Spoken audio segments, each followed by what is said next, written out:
So వృషభ రాశి వాళ్ళకి ఈ 2026 కనుమ తర్వాత వీళ్ళ జీవితంలో వేగం అనేది ఊపందుకోబోతుంది.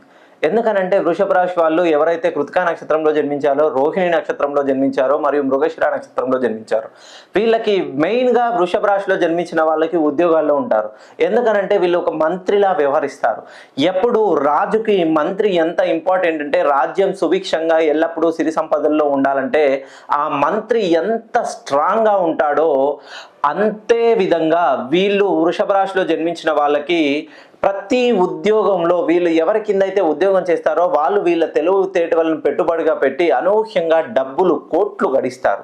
కానీ వీళ్ళ జీవితంలో వీళ్ళ మేధా సంపత్తి ఎంత తీసినా ఒక బావిలో నుండి గ్లాస్ వాటర్ తీస్తే ఏమైనా తరుగుతుందా?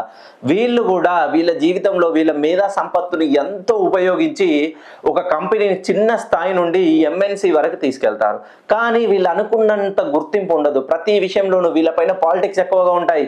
ఎప్పుడైతే వీళ్ళు నూతనంగా ఆలోచనలు చేస్తారో, నూతనంగా కొత్త ప్రాజెక్ట్స్ తీసుకోవాలని వీళ్ళకి ప్రమోషన్ వచ్చే సమయంలో వీళ్ళపైన పాలిటిక్స్ చేసి వీళ్ళకి అందాల్సిన బెనిఫిట్స్ అన్ని వేరే వాళ్ళు తీసుకెళ్తారు.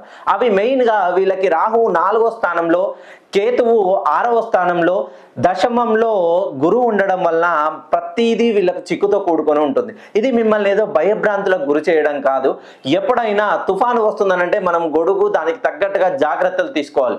మీరు ఉద్యోగం చేస్తున్నా, వ్యాపారం చేస్తున్నా, ఎంత డబ్బు సంపాదించినా మిగట్లేదంటే ఏదో ఒక లోపం ఉంది. ఆ లోపాన్ని సవరించుకుంటేనే మీ జీవితంలో ఊపు అందుకుంటారు.